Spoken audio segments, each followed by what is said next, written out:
ఇప్పుడు మనం చూసుకుంటే నేను ఎప్పుడో నుంచో కలలుగన్నా నా ప్రపంచ యాత్ర మొదలవుతుంది. మా ఇంటి దగ్గర నుంచి ఎయిర్పోర్ట్కి వెళ్తున్నాను. అరౌండ్ ఒక 20 కిలోమీటర్లు ఉంటుంది అనమాట. సో వెళ్తున్నాను. ఎయిర్పోర్ట్ కాడికి వెళ్ళిన తర్వాత ఫుల్ డీటెయిల్స్ చెప్తాను.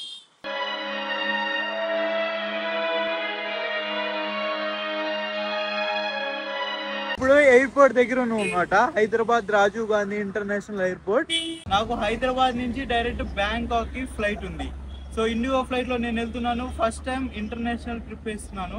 సో నేను ఎప్పటి నుంచో అనుకున్నది ప్రపంచ యాత్ర మొదలు పెట్టాలి అనేసి. సో అది ఇప్పుడు సాకారం అవుతుంది అనమాట. సో ఇప్పుడు మనం వచ్చేసి రాజీవ్ గాంధీ ఇంటర్నేషనల్ ఎయిర్పోర్ట్ లో ఉన్నాము. డైరెక్ట్ గా బ్యాంకాక్ కి నాకు ఫ్లైట్ ఉంది. సో ఈ వీడియో పూర్తిగా చూడండి. ప్రతి ఒక్క ఇన్ఫర్మేషన్ నేను ఇస్తాను. అసలు ఫస్ట్ టైం ఇంటర్నేషనల్ జర్నీ చేసేటప్పుడు ఏమేమి ఉంటాయి, ఎలా ఉంటాయి అనే దాని గురించి డీటెయిల్గా చెప్తాను. చూసుకుంటే ఇదే మన ఎయిర్పోర్ట్ ఇలా ఉంటుంది.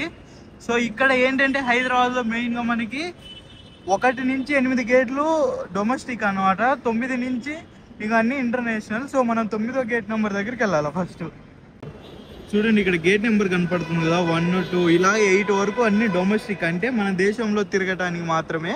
సో 9 నుంచి వేరే దేశాలకు వెళ్ళేవి ఉంటాయి, అక్కడికి వెళ్ళాలి మనం. చూడండి ఇదంతా గేట్లు వేస్తున్నాయి కదా, ఇక్కడ నుంచి అన్ని 9 కానించి అటు సైడ్ అంతా ఇంటర్నేషనల్. సో ఇవన్నీ డొమెస్టిక్, అంటే ఈ దేశంలోనే వెళ్ళేవి. ఇది వేరే దేశాలకు వెళ్ళేది, మనం అటు వెళ్ళాలా. దీన్ని సెక్యూరిటీ చెక్ అంటారు. పడుతున్నారు కదా, ఈ సెక్యూరిటీ మన పాస్పోర్ట్ చెక్ చేసి లోపల పంపిస్తాడు. ఇదంతా ఏంటంటే ఇంకా ఏ ఫ్లైట్ వాళ్ళకి అక్కడ ఉంటాయన్నమాట. వాళ్ళు లగేజ్ తీసుకుంటారు. ఇప్పుడు నాది ఇండిగో, చూడండి ఇక్కడ ఇలా కనబడుతుంది. అక్కడికి వెళ్ళి మనం లగేజ్ పెట్టాలా.